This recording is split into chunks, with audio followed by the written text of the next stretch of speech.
എല്ലാ ആവാസ വ്യവസ്ഥയിലും ഒരു ഉന്നത സ്ഥാനമുണ്ട്. ആഹാര ശൃംഖലയിൽ നിങ്ങളെക്കാൾ മുകളിലായി ആരുമില്ലാത്ത സ്ഥാനം. മറ്റൊരു ജീവിക്കും നിങ്ങളെ വേട്ടയാടാൻ പറ്റാത്ത സ്ഥാനം. ഈ സ്ഥാനത്തുള്ളവയ്ക്ക് എതിരാളികൾ ഉണ്ടായിരിക്കില്ല. കരുണ എന്താണെന്ന് പോലും കേട്ടിട്ടുണ്ടാകില്ല. ഭയത്തിന്റെ ആവശ്യമേ ഇല്ല. അതാണ് ഒരു അപ്പെക്സ് പ്രെഡറ്റർ എന്ന സ്ഥാനം. ഭൂമിയുടെ ചരിത്രത്തിലുടനീളം ഇത്തരം ജീവികളാണ് കരയും സമുദ്രവും ആകാശവും ഒക്കെ അടക്കി ഭരിച്ചിരുന്നത്. ഓരോ കാലഘട്ടത്തിലും വ്യത്യസ്തമായ ജീവിവർഗങ്ങളാണ് അപ്പെക്സ് പ്രെഡറ്ററായി ഒരു ആവാസ വ്യവസ്ഥയിൽ വാഴുന്നത്. അങ്ങനെയെങ്കിൽ 350 കോടി വർഷങ്ങൾ പഴക്കമുള്ള ഭൂമിയുടെ ജീവന്റെ ചരിത്രത്തിലെ എക്കാലത്തെയും ഏറ്റവും വലിയ അപ്പെക്സ് പ്രെഡറ്റർ ആരായിരുന്നു? അത് വലിയ കൂർത്ത പല്ലുകൾ കൊണ്ട് അസ്ഥികൾ വരെ തകർത്ത ഒരു ഭീകരമായ ദിനോസർ ആയിരുന്നോ? അതോ ദിനോസറുകളെ വരെ നിഷ്കരുണം വേട്ടയാടിയിരുന്ന ഒരു വലിയ മുതലയോ? അതുമല്ലെങ്കിൽ വേട്ടക്കാരെ പോലും ഇരകളാക്കി മാറ്റിയിരുന്ന നിഗൂഢമായ മറ്റൊരു ഭീമൻ രാക്ഷസ ജീവിയോ? ഏതായിരുന്നു ഏറ്റവും വലുത്? ശാസ്ത്രലോകത്തെ എപ്പോഴും ആശയക്കുഴപ്പത്തിലാക്കുന്ന ഒരു ചോദ്യമാണിത്.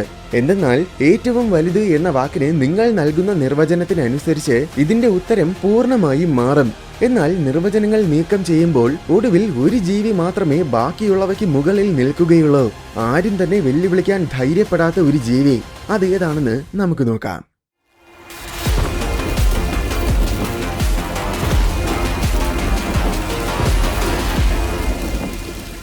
ഏറ്റവും വലിയ അപ്പെക്സ് പ്രെഡറ്റർ ഏതാണെന്ന് അറിയുന്നതിന് മുന്നേ അപ്പെക്സ് പ്രെഡറ്റേഴ്സ് എന്ന് വെച്ചാൽ എന്താണെന്ന് മനസ്സിലാക്കേണ്ടതുണ്ട്. ഒരു ആവാസ വ്യവസ്ഥയിലെ ആഹാര ശൃംഖലയുടെ ഏറ്റവും മുകളിലുള്ള ജീവിയാണ് അപ്പെക്സ് പ്രെഡറ്റർ. ഇത്തരം ജീവികളെ ആഹാരത്തിന് വേണ്ടി വേട്ടയാടുന്ന വേറെ പ്രെഡറ്റേഴ്സ് ഒന്നും സാധാരണഗതിയിൽ ഇവയുടെ ആവാസ വ്യവസ്ഥയിൽ ഉണ്ടായിരിക്കില്ല. സകല ആവാസ വ്യവസ്ഥകളിലെയും മറ്റ് ജീവികളുടെയൊക്കെ പോപ്പുലേഷൻ നിയന്ത്രിക്കുന്നത് പൊതുവെ അപ്പെക്സ് പ്രെഡറ്റേഴ്സ് ആണ്. കടുവ, ചെന്നായ, ധ്രുവകരടി, കഴുകൻ, മുതല, ഗ്രേറ്റ് വൈറ്റ് ഷാർക്ക് എന്നിവയൊക്കെയാണ് അപ്പെക്സ് പ്രെഡറ്റേഴ്സിന്റെ ഉത്തമ ഉദാഹരണങ്ങൾ. ഏറ്റവും വലിയ അപ്പെക്സ് പ്രെഡറ്റേഴ്സിനെ കുറിച്ച് പറയുന്നതിന് മുന്നേ മറ്റൊരു പ്രധാനപ്പെട്ട കാര്യവും കൂടെ ഓർക്കേണ്ടതുണ്ട്. ഏറ്റവും വലുത് എന്ന വാക്കിനെ പല രീതിയിലും നമുക്ക് വ്യാഖ്യാനിക്കാം. അതായത് ഏറ്റവും ഉയരം കൂടിയത്, നീളം കൂടിയത്, ഭാരം കൂടിയത്, അങ്ങനെ പല രീതിയിലും വ്യാഖ്യാനിക്കാം. പൊതുവെ എല്ലാവരും പ്രധാനമായും ഭാരത്തിനെയാണ് പരിഗണിക്കുന്നത്. അങ്ങനെ നോക്കുമ്പോൾ ഇന്ന് കരയിലെ ഏറ്റവും വലിയ അപ്പെക്സ് പ്രെഡറ്റർ എന്നത് പോളാർ ബിയർ ആണ്. ശരാശരി 300 മുതൽ 800 കിലോഗ്രാം വരെയാണ് ഇവയുടെ ഭാരം. എന്നാൽ രേഖപ്പെടുത്തിയിട്ടുള്ള ഏറ്റവും വലിയ പോളാർ ബിയറിന് ഏകദേശം 1002 കിലോഗ്രാം ഭാരമുണ്ടായിരുന്നു. അതായത് ഒരു ശരാശരി മനുഷ്യന്റെ 16 മടങ്ങോളം ഭാരം. ഭാരത്തിന് പുറമെ ഇവയ്ക്ക് നല്ല ഉയരവുമുണ്ട്. 2 കാലിൽ നിൽക്കുമ്പോൾ ശരാശരി പോളാർ ബിയേഴ്സിന് 10 അടിയിൽ കൂടുതൽ ഉയരമുണ്ടായിരിക്കും. യഥാർത്ഥത്തിൽ ഭാരത്തിന്റെ അടിസ്ഥാനത്തിൽ നോക്കിയാലും ഉയരത്തിന്റെ അടിസ്ഥാനത്തിൽ നോക്കിയാലും ഇന്ന് കരയിലെ ഏറ്റവും വലിയ അപ്പെക്സ് പ്രെഡറ്റർ പോളാർ ബിയർ തന്നെയാണ്. പക്ഷേ പുരാതന കാലത്തിൽ ജീവിച്ചിരുന്ന മറ്റ് ചില അപ്പെക്സ് പ്രെഡറ്റേഴ്സുമായി താരതമ്യം ചെയ്യുമ്പോൾ പോളാർ ബിയേഴ്സ് ഒന്നുമല്ല എന്ന് തോന്നിപ്പോകും. ഏതാണ്ട് 3.5 കോടി വർഷങ്ങൾക്ക് മുൻപ് ജീവിച്ചിരുന്ന ഒരു അപ്പെക്സ് പ്രെഡറ്ററാണ് ആൻഡ്രോസാർക്കസ്. ഇതിന് 12 അടിയിൽ കൂടുതൽ നീളവും 6 അടിയിൽ കൂടുതൽ ഉയരവും 1000 കിലോഗ്രാമിൽ കൂടുതൽ ഭാരവും ഉണ്ടായിരുന്നു. ആ കാലഘട്ടത്തിൽ ഭൂമിയിലെ തന്നെ ഏറ്റവും വലിയ ലാൻഡ് പ്രെഡറ്റർ ആയിരുന്നു ഇത്. അതുമാത്രമല്ല, ഭൂമിയുടെ ചരിത്രത്തിൽ സസ്തനി വർഗത്തിൽപ്പെട്ട ഏറ്റവും വലിയ ലാൻഡ് പ്രെഡറ്ററും ഇത് തന്നെയാണ്. ഇതിനേക്കാൾ വലിയ പ്രെഡറ്റേഴ്സിനെ കാണണമെങ്കിൽ സസ്തനി വർഗത്തിൽ നിന്നും മുതല വർഗത്തിലേക്ക് പോകണം. ഇന്നും മുതലകളുള്ള ആവാസ വ്യവസ്ഥകളിൽ അവ തന്നെയായിരിക്കും അപ്പെക്സ് പ്രെഡറ്റേഴ്സ്. പുരാതന കാലത്തിലും അത് അങ്ങനെ തന്നെ ആയിരുന്നു. അതിശയകരമായ കടിശക്തിയും കഠിനമായ പുറന്തോടുമൊക്കെ കാരണം ഇവയെ എതിർക്കാൻ മാത്രം കരുത്തരായ അധികം ജീവികളൊന്നും ഭൂമിയിലില്ല.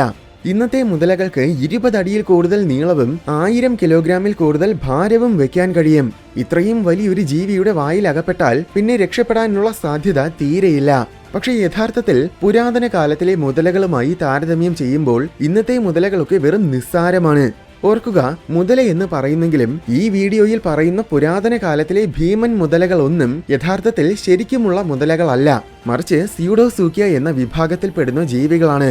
പ്രത്യക്ഷത്തിൽ മുതലകളെ പോലെ തോന്നിക്കുന്ന ഉരക ജീവികളാണിവ. അതിനൊരുത്തമ ഉദാഹരണമാണ് ബാരിനാസൂക്കസ്. ഏതാണ്ട് 4 കോടി വർഷങ്ങൾക്ക് മുൻപ് മുതൽ 1 കോടി വർഷങ്ങൾക്ക് മുൻപ് വരെയുള്ള കാലഘട്ടത്തിൽ സൗത്ത് അമേരിക്കയിലാണ് ഇവ ജീവിച്ചിരുന്നത്. അപ്പെക്സ് പ്രെഡറ്റർ എന്നതിലുപരി ഈ കാലഘട്ടത്തിലെ ഏറ്റവും വലിയ ലാൻഡ് പ്രെഡറ്റർ ആയിരുന്നു ബാരിനാസൂക്കസ്. ഇവ 33 അടി വരെ നീളവും 1700 കിലോഗ്രാം വരെ ഭാരവും വെച്ചിരുന്നു. അതായത് ഒരു ശരാശരി മനുഷ്യന്റെ 24 മടങ്ങിൽ കൂടുതൽ ഭാരം. പക്ഷേ ഭൂമിയുടെ ചരിത്രത്തിലെ ഏറ്റവും വലിയ മുതലവർഗം ഇതായിരുന്നില്ല. അത് ഫസിലോസൂക്കസ് ആണ്. ഇതാണ് കരയിൽ ജീവിച്ചിരുന്ന പുരാതന കാല മുതലവർഗത്തിലെ ഏറ്റവും വലിയ അപെക്സ് പ്രെഡേറ്റർ. ഏകദേശം 20 കോടി വർഷങ്ങൾക്ക് മുൻപാണ് ഇവ ജീവിച്ചിരുന്നത്. ഇതിന് 6.5 അടിയിൽ കൂടുതൽ ഉയരവും 33 അടിയോളം നീളവും 4000 കിലോഗ്രാമിൽ കൂടുതൽ ഭാരവും ഉണ്ടായിരുന്നു. 4000 കിലോഗ്രാം എന്ന് പറയുമ്പോൾ അത് ഏകദേശം ഇന്ത്യൻ ആനയുടെ അത്ര ഭാരമാണ്. അത്രയും വലിയൊരു മുതല ആക്രമിക്കാൻ വരുന്നത് സങ്കല്പിക്കുമ്പോൾ തന്നെ ഭയം തോന്നും. മറ്റൊരു കാര്യം, ഇവ ആനകളെ പോലെ പതിയെ ഓടുന്നവയല്ല. ഇവയുടെ കാലുകൾ സാധാരണ മുതലകളെ പോലെ ചെറുതായിരുന്നില്ല, മറിച്ച് നല്ല നീളമുള്ള കാലുകളായിരുന്നു. അതുകൊണ്ട് തന്നെ ഇവയ്ക്ക് സാധാരണ 4 കാലുകളുള്ള മൃഗങ്ങളെ പോലെ വളരെ വേഗത്തിൽ ഓടാനും സാധിച്ചിരുന്നു. ഈ ജീവിയുടെ മുന്നിൽ പെട്ടുപോയാൽ നമ്മുടെ കഥ എപ്പോ കഴിഞ്ഞുവെന്ന് ചോദിച്ചാൽ മതി. ശരിക്കും ഗംഭീരമായ ഒരു അപെക്സ് പ്രെഡേറ്റർ ആയിരുന്നു ഇത്. ഒരു പ്രത്യേക വിഭാഗം ജീവികൾ കഴിഞ്ഞാൽ പിന്നെ കരയിലെ ഏറ്റവും വലിയ അപെക്സ് പ്രെഡേറ്റേഴ്സ് ഇവയായിരുന്നു. അപ്പോൾ ഏതാണ് ആ പ്രത്യേക വിഭാഗം? അതാണ് ഡൈനോസേഴ്സ്. കരയിലെ ഏറ്റവും വലിയ അപെക്സ് പ്രെഡേറ്റേഴ്സിനെ കാണണമെങ്കിൽ അവസാനം ദിനോസറുകൾക്കിടയിൽ തന്നെ നോക്കേണ്ടതുണ്ട്. ഡൈനോസർ എന്ന് കേൾക്കുമ്പോൾ തന്നെ നല്ലൊരു ശതമാനം പേർക്കും ടീറക്സിനെ ആയിരിക്കും ഓർമ്മ വരുന്നത്. ടീറക്സ് എന്ന പേരറിയില്ലെങ്കിലും അതിന്റെ രൂപം എല്ലാവർക്കും അറിയാമായിരിക്കും. ഇതിന്റെ ഒരു കടിക്ക് എല്ലുകളെ പോലും പപ്പടം പൊടിക്കുന്നത് പോലെ പൊടിച്ചു കളയാൻ പറ്റും. 43 അടിയിൽ കൂടുതൽ നീളവും 20 അടിയോളം ഉയരവും 10000 കിലോഗ്രാമോളം ഭാരവും വെച്ചിരുന്ന ടീറക്സിനെയാണ് ഭൂമിയുടെ ചരിത്രത്തിൽ കരയിലെ ഏറ്റവും വലിയ അപെക്സ് പ്രെഡേറ്റർ ആയിട്ട് പരിഗണിക്കുന്നത്. അതുകൊണ്ട് തന്നെയാണ് ഇതിനെ ഉരക ജീവികളുടെ രാജാവെന്ന് വിശേഷിപ്പിക്കുന്നത്. 10000 കിലോഗ്രാം എന്ന് പറയുമ്പോൾ ശരാശരി മനുഷ്യന്റെ 142 മടങ്ങ് ഭാരമായി. മറ്റൊരു രീതിയിൽ പറഞ്ഞാൽ 13 ആൾട്ടോ കാറുകളുടെ അത്ര ഭാരം. പക്ഷേ ടീറക്സിന്റെ രാജപദവിയെ വെല്ലുവിളിക്കുന്ന വേറെയും ചില തെറോപോഡ് ഡൈനോസേഴ്സ് ഉണ്ട്. അതിൽ പ്രധാനമായും എടുത്തു പറയേണ്ടത് ജിഗാനോറ്റോസോറസും കാർക്കാരോഡോണ്ടോസൗറസുമാണ്. നിഗമന പ്രകാരം ഇവയ്ക്കും ടീറക്സിന്റെ അത്രയും അല്ലെങ്കിൽ ഒരുപക്ഷെ അതിനേക്കാൾ കൂടുതൽ വലിപ്പവും ഭാരവുമുണ്ട്. പക്ഷേ അത് 100% കൃത്യമായിട്ട് ഉറപ്പിച്ച് പറയാൻ കഴിയില്ല. ഇതിലുള്ള പ്രശ്നം എന്താണെന്നാൽ ഫോസിൽ രേഖകളുടെ അടിസ്ഥാനത്തിലാണ് ശാസ്ത്രജ്ഞർ ഡൈനോസേഴ്സിന്റെ വലിപ്പവും ഭാരവും ഒക്കെ കണക്ക് കൂട്ടുന്നത്. ദിനോസറുകളുടെ മാത്രമല്ല ഏതൊരു പുരാതന ജീവിയുടേതായിരുന്നാലും ഇങ്ങനെ തന്നെയാണ്. പക്ഷെ പലപ്പോഴും ഫോസിൽ രേഖകൾ പൂർണ്ണമായിരിക്കില്ല. ചിലപ്പോൾ ഒരൊറ്റ എല്ലൻ കഷ്ണത്തിന്റെ അടയാളം വെച്ച് മാത്രമായിരിക്കും ഒരു ജീവിയുടെ മൊത്തം വലിപ്പവും എസ്റ്റിമേറ്റ് ചെയ്യുന്നത്. അതിനാൽ ഫോസിൽ രേഖകൾക്ക് പുറമെ നിലവിലുള്ള സമാനമായ ജീവികളുടെ വലിപ്പവും രൂപവും ഭാരവും ഒക്കെ കണക്കിലെടുത്ത് അതിന്റെയും കൂടെ അടിസ്ഥാനത്തിലായിരിക്കും ഡൈനോസറിന്റെ സവിശേഷതകൾ എസ്റ്റിമേറ്റ് ചെയ്യുന്നത്. നിർഭാഗ്യവശാൽ ഈ എസ്റ്റിമേഷൻസ് ഒന്നും ഒരിക്കലും പൂർണ്ണമായും ശരിയായിരിക്കില്ല. കാരണം ആ ജീവിയെക്കുറിച്ചുള്ള ചില മുൻവിധികൾ വെച്ചിട്ടായിരിക്കും എപ്പോഴും ഇത്തരം എസ്റ്റിമേഷൻസ് തയ്യാറാക്കുന്നത്. അപ്പോൾ സ്വാഭാവികമായും എസ്റ്റിമേഷൻസിൽ വലിയ രീതിയിൽ കൃത്യത കുറവുണ്ടായിരിക്കും. അതുകൊണ്ടാണ് എസ്റ്റിമേഷൻ പറയുമ്പോൾ എപ്പോഴും ഒരു കുറഞ്ഞ കണക്കും കൂടിയ കണക്കും പറയുന്നത്. ഉദാഹരണത്തിന് ഏറ്റവും കൂടുതൽ അംഗീകരിക്കപ്പെട്ട എസ്റ്റിമേഷൻ പ്രകാരം ടീറക്സിന്റെ ഭാരം 5000 കിലോഗ്രാം മുതൽ 9000 കിലോഗ്രാം വരെയാണ്. ഇവിടെ 5000 കിലോഗ്രാം എന്നത് ഏറ്റവും ചെറിയ ടീറക്സിന്റെ ഭാരവും 9000 കിലോഗ്രാം എന്നത് ഏറ്റവും വലുതിന്റേതുമാണെന്നായിരിക്കും പെട്ടെന്ന് നമ്മൾ കരുതുന്നത്. എന്നാൽ യഥാർത്ഥത്തിൽ അതങ്ങനെയല്ല. ഏറ്റവും വലിയ ടീറക്സിന്റെ ഭാരം 5000 മുതൽ 9000 കിലോഗ്രാം വരെ ആയിരിക്കാമെന്നാണ് അതിന്റെ അർത്ഥം. മറ്റൊരു കാര്യം, ചില എസ്റ്റിമേഷൻസിൽ ടീറക്സിന്റെ ഭാരം 8000 മുതൽ 13000 കിലോഗ്രാം വരെയാണെന്നും പറയുന്നുണ്ട്. ഓരോരുത്തരും എസ്റ്റിമേറ്റ് ചെയ്യാൻ വേണ്ടി വ്യത്യസ്തമായ രീതികളായിരിക്കും ഉപയോഗിക്കുന്നത്. അതുകൊണ്ട് തന്നെ ഓരോരുത്തരുടെയും എസ്റ്റിമേഷനും ഇതുപോലെ വ്യത്യസ്തമായിരിക്കും. ടീറക്സിന്റെ മാത്രമല്ല സകല എസ്റ്റിമേഷനും യഥാർത്ഥത്തിൽ ഇങ്ങനെ തന്നെയാണ്. ഇത് കാരണം ഏറ്റവും വലുത് ടീറക്സ് ആണോ ജിഗാനോറ്റോസോറസ് ആണോ അതോ ഇനി കാർക്കാരോഡോണ്ടോസൗറസ് ആണോ എന്ന് ഒരു രീതിയിലും നമുക്ക് 100% ഉറപ്പിച്ച് പറയാനാകില്ല. മറ്റൊരു കാര്യം, ഭാരത്തിന്റെ അടിസ്ഥാനത്തിൽ നോക്കുമ്പോഴാണ് ഈ ദിനോസറുകൾ ഏറ്റവും വലുതെന്ന് പറയാൻ കഴിയുന്നത്. അല്ലാതെ വലിപ്പത്തിന്റെ അടിസ്ഥാനത്തിൽ മാത്രം നോക്കുകയാണെങ്കിൽ സ്പൈനോസോറസ് എന്ന മറ്റൊരു ദിനോസർ ആയിരുന്നു കരയിലെ ഏറ്റവും വലിയ അപെക്സ് പ്രെഡേറ്റർ. കാരണം സ്പൈനോസോറസിന് 25 അടിയോളം ഉയരവും 52 അടിയോളം നീളവും ഉണ്ടായിരുന്നു. നീളത്തിന്റെ ഏറ്റവും കുറഞ്ഞ എസ്റ്റിമേഷൻ പോലും 46 അടിയാണ്. അപ്പോൾ സ്പൈനോസോറസിന് കൂടുതൽ വലിപ്പമുണ്ടായിരുന്നു എന്ന കാര്യത്തിൽ സംശയമില്ല. പക്ഷേ മറ്റ് 3 ദിനോസറുകളെയും അപേക്ഷിച്ച് നോക്കുമ്പോൾ സ്പൈനോസോറസിന്റെ ശരീരം കുറച്ചുകൂടെ മെലിഞ്ഞ രീതിയിലായിരുന്നുവെന്നാണ് നിഗമനം. അതിനാൽ ഇതിന്റെ ഭാരം ടീറക്സിനേക്കാളും ഒക്കെ ഒരുപാട് കുറവായിരുന്നുവെന്നാണ് കരുതുന്നത്. എന്തായാലും ടീറക്സ്, ജിഗാനോറ്റോസോറസ്, കാർക്കാരോഡോണ്ടോസൗറസ് പിന്നെ അവസാനമായി സ്പൈനോസോറസ്, ഈ 4 ദിനോസറുകളിൽ ഏതോ ഒരെണ്ണമാണ് ഭൂമിയിൽ ഉണ്ടായിട്ടുള്ളതിൽ വെച്ച് കരയിലെ ഏറ്റവും വലിയ അപെക്സ് പ്രെഡേറ്റർ. പക്ഷേ സമുദ്രങ്ങളിലേക്ക് പോയാൽ ഇതിനേക്കാളും ഒക്കെ ഒരുപാട് വലിയ അപെക്സ് പ്രെഡേറ്റേഴ്സിനെ കാണാം. സമുദ്രത്തിലെ ഏറ്റവും വലിയ ജീവി എന്ന് കേൾക്കുമ്പോൾ സ്വാഭാവികമായും ബ്ലൂ വെയിൽസിനെ ആയിരിക്കും പെട്ടെന്ന് നമ്മൾ ഓർക്കുന്നത്. ഭൂമിയിലുണ്ടായിട്ടുള്ള ഏറ്റവും വലിയ ജീവികളാണ് നീലത്തിമിംഗലങ്ങൾ. ഇവയുടെ ശരാശരി നീളം തന്നെ 80 അടിയിൽ കൂടുതലാണ്. പരമാവധി 110 അടിയോളം വരെ നീളം വയ്ക്കാനാകും. നീളത്തിനനുസരിച്ച് ഭാരവുമുണ്ട്. ഇതിന്റെ നാവിന് മാത്രം ഒരു വലിയ ആനയുടെ അത്ര ഭാരമുണ്ടായിരിക്കും. ഏറ്റവും വലിയ ബ്ലൂ വെയിലിന് 2 ലക്ഷം കിലോഗ്രാമിൽ കൂടുതൽ ഭാരം വയ്ക്കാൻ കഴിയും. അതായത് 40 ആനകളുടെ അത്ര ഭാരം. അത്രയേറെ ഗംഭീരമായ ഒരു ജീവിയാണിത്. ഇത്രയും വലിപ്പമുള്ളതുകൊണ്ട് പൂർണ്ണ വളർച്ചയെത്തിയ ഒരു ബ്ലൂ വെയിലിനെ സാധാരണഗതിയിൽ മറ്റൊരു ജീവിക്കും വേട്ടയാടാൻ കഴിയില്ല. എല്ലാത്തിനും പുറമെ ഇവ പ്രഡറ്റേഴ്സുമാണ്. അതായത് ഒരു അപ്പെക്സ് പ്രഡറ്ററിന്റെ ഏകദേശം എല്ലാ സവിശേഷതകളും നീലത്തിമിംഗലത്തിനുണ്ട്. അപ്പോൾ സ്വാഭാവികമായും ഇവ തന്നെയാണ് ഭൂമിയിലെ എക്കാലത്തെയും ഏറ്റവും വലിയ അപ്പെക്സ് പ്രഡറ്റേഴ്സ് എന്ന് നമുക്ക് പറയാം. പക്ഷെ അങ്ങനെ പരിഗണിക്കണമോ വേണ്ടയോ എന്നത് വലിയൊരു തർക്ക വിഷയമാണ്. എന്തെന്നാൽ ബ്ലൂ വെയിൽസ് യഥാർത്ഥത്തിൽ അപ്പെക്സ് പ്രഡറ്റേഴ്സ് അല്ല എന്നാണ് പലരുടെയും വാദം. അതിന്റെ ഒരു പ്രധാന കാരണം ഓർക്കകൾ ഇവയെ ആക്രമിച്ച് കൊന്നു തിന്നാറുണ്ട്. അതുമാത്രമല്ല, ബ്ലൂ വെയിൽസ് ഇത്രയും വലിയ പ്രഡറ്റേഴ്സ് ആണെങ്കിലും ഇവ യഥാർത്ഥത്തിൽ ഫിൽറ്റർ ഫീഡേഴ്സ് ആണ്. ഏതാനും ചില സെന്റിമീറ്റേഴ്സ് മാത്രം വലിപ്പമുള്ള ക്രിൽസിനെയാണ് ഇവ ഭക്ഷിക്കുന്നത്. അല്ലാതെ ശരിക്കുമുള്ള അപ്പെക്സ് പ്രഡറ്റേഴ്സിനെ പോലെ വലിയ ജീവികളെ വേട്ടയാടി ആഹാരം കണ്ടെത്തില്ല. അതിനിവയ്ക്ക് ഒരിക്കലും സാധിക്കുകയുമില്ല. കാരണം ഇവയ്ക്ക് പല്ലുകൾ പോലുമില്ല. അതിനു പകരം ക്രിൽസിനെ ഫിൽറ്റർ ചെയ്തെടുക്കാൻ ആവശ്യമായ ബെലീൻ പ്ലേറ്റ്സ് ആണ് ഉള്ളത്. ഈ കാരണങ്ങളാൽ ബ്ലൂ വെയിൽസിനെ അപ്പെക്സ് പ്രഡറ്റേഴ്സ് എന്ന് പറയാനാകില്ല. ഇവയ്ക്ക് പകരം ഇന്ന് സമുദ്രത്തിലെ ഏറ്റവും വലിയ അപ്പെക്സ് പ്രഡറ്റർ എന്ന സ്ഥാനം കരസ്ഥമാക്കിയിരിക്കുന്നത് കില്ലർ വെയിലാണ്. അതായത് ഓർക്ക. രേഖപ്പെടുത്തിയിട്ടുള്ള ഏറ്റവും വലിയ ഓർക്കയ്ക്ക് 32 അടിയോളം നീളവും 9000 കിലോഗ്രാമിൽ കൂടുതൽ ഭാരവും ഉണ്ടായിരുന്നു. അതിഭീകരമായ ഗ്രേറ്റ് വൈറ്റ് സ്രാവുകൾ പോലും കില്ലർ വെയിൽസിന്റെ ഡയറ്റ് പ്ലാനിലുണ്ട്.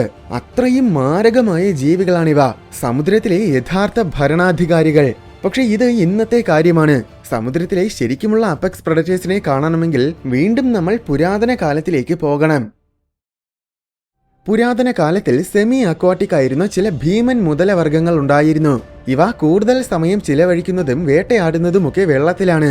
ചില മുതലകൾ പൂർണ്ണമായും അക്വാട്ടിക്കുമായിരുന്നു. ഇത്തരത്തിലുള്ള നിരവധി പുരാതന കാല മുതലവർഗ്ഗങ്ങളെ കണ്ടെത്തിയിട്ടുണ്ട്. ഇതിൽ ഏറ്റവും വലുതായിട്ട് പരിഗണിക്കുന്നത് പുറോസൗറസിനെയാണ്.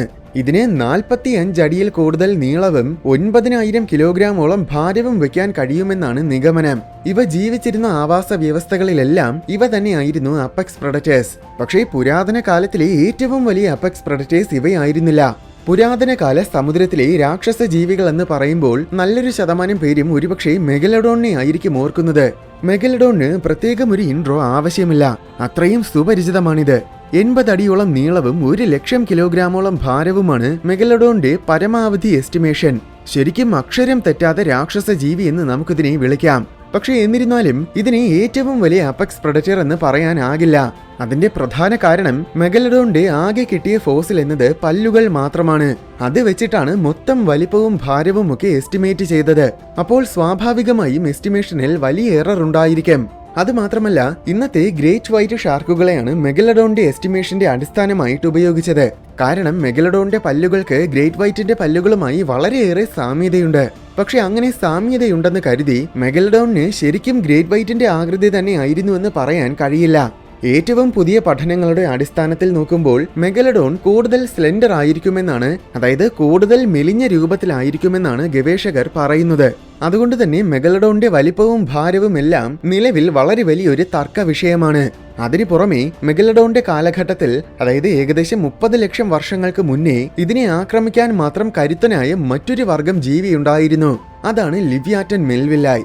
57 അടി വരെ നീളവും 60,000 കിലോഗ്രാമിന് മുകളിൽ ഭാരവും വെച്ചിരുന്ന ബൃഹത്തായ തിമിംഗല വർഗമാണിവ. എസ്റ്റിമേഷൻ പ്രകാരം മെഗലഡോണിനേക്കാൾ കുറച്ചുകൂടെ വലിപ്പവും ഭാരവും ഒക്കെ കുറവാണെങ്കിലും പൂർണ്ണ വളർച്ചയെത്തിയ മെഗലഡോണിനെ ആക്രമിക്കാൻ മാത്രം ശക്തരായിരുന്നു ലിവ്യാറ്റൻ. മറ്റൊരു പ്രധാനപ്പെട്ട കാര്യം, മെഗലഡോണിനെ അപേക്ഷിച്ച് നോക്കുമ്പോൾ ലിവ്യാറ്റന്റെ എസ്റ്റിമേഷൻ വളരെയധികം കൃത്യമായിരുന്നു. അപ്പോൾ ലിവ്യാറ്റന്റെ വലിപ്പവും ഭാരവും ഒന്നും എസ്റ്റിമേഷനിൽ നിന്നും അധികം വ്യത്യസ്തമായിരിക്കില്ല. അതിനു പുറമെ മെഗലഡോണിന്റെ ഏറ്റവും കുറഞ്ഞ എസ്റ്റിമേഷൻ ലിവ്യാറ്റന്റെ ഏറ്റവും കുറഞ്ഞ എസ്റ്റിമേഷനേക്കാൾ ഒരുപാട് കുറവാണ്. അപ്പോൾ മെഗലഡോൺ ഒരുപക്ഷെ നമ്മൾ കരുതുന്നതിനേക്കാൾ തീരെ ചെറിയ ജീവി ആയിരുന്നിരിക്കാനുള്ള സാധ്യതയുണ്ട്.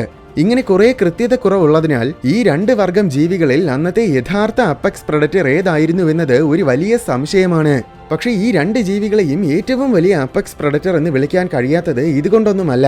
അതിന്റെ ശരിക്കുമുള്ള കാരണം പണ്ട് സമുദ്രത്തിൽ ഇതിനേക്കാളുമൊക്കെ ഒരുപാട് വലിയ അപ്പെക്സ് പ്രെഡറ്റേഴ്സ് ഉണ്ടായിരുന്നു. പുരാതനകാല സമുദ്രങ്ങളിൽ പ്ലയോസൗർസ്, ഇക്തിയോസൗർസ്, പ്ലസിയോസൗർസ്, നോതോസൗർസ്, മൊസാസൗർസ് അങ്ങനെ ഒരുപാട് തരം ഉരകജീവി വർഗ്ഗങ്ങൾ ഉണ്ടായിരുന്നു. പൊതുവെ ഇവയെ സമുദ്രത്തിലെ ഡൈനോസേഴ്സ് എന്നാണ് അറിയപ്പെടുന്നത്. ഈ വർഗ്ഗങ്ങളിൽ ഏറ്റവും വലുത് ഇക്തിയോസൗർ ആയിരുന്നു.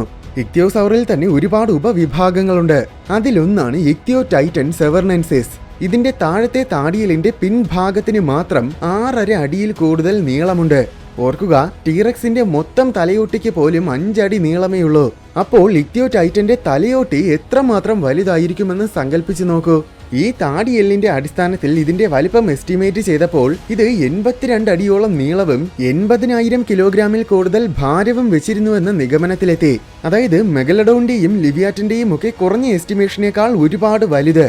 മറ്റൊരു കാര്യം, നിലവിൽ കണ്ടെത്തിയ ഇക്തിയോടൈറ്റൻ സെവർനൻസിസിന്റെ ഫോസിൽ പൂർണ്ണ വളർച്ച എത്തിയിട്ടില്ലാത്ത ഒന്നിന്റേതായിരുന്നുവെന്നാണ് കരുതുന്നത്. പൂർണ്ണ വളർച്ച എത്തിയ ഇക്തിയോടൈറ്റൻ 110 അടിയിൽ കൂടുതൽ നീളവും 1.5 ലക്ഷം കിലോഗ്രാമിൽ കൂടുതൽ ഭാരവും വെച്ചിരുന്നുവെന്നാണ് കരുതുന്നത്. പക്ഷേ ആദ്യം പറഞ്ഞ കുറഞ്ഞ എസ്റ്റിമേഷൻ പരിഗണിച്ചാൽ പോലും ഇത് മറ്റെല്ലാ അപ്പെക്സ് പ്രെഡറ്ററിനേക്കാളും വലുതാണ്. നിർഭാഗ്യവശാൽ ഇതിന്റെ പല്ലുകളൊന്നും ഇതുവരെ കിട്ടിയിട്ടില്ല. അതുകൊണ്ട് തന്നെ ഇത് യഥാർത്ഥത്തിൽ ഫിൽട്ടർ ഫീഡർ ആയിരുന്നോ എന്ന് സംശയമുണ്ട്. അങ്ങനെ ഇത് ഫിൽട്ടർ ഫീഡർ ആണെങ്കിൽ ലിവിയാറ്റൻ തന്നെയാണ് എക്കാലത്തെയും ഏറ്റവും വലിയ അപ്പെക്സ് പ്രെഡറ്റർ. അല്ലെങ്കിൽ ആ പട്ടം ഇക്തിയോടൈറ്റൻ സെവർനൻസിസിനാണ് നൽകേണ്ടത്.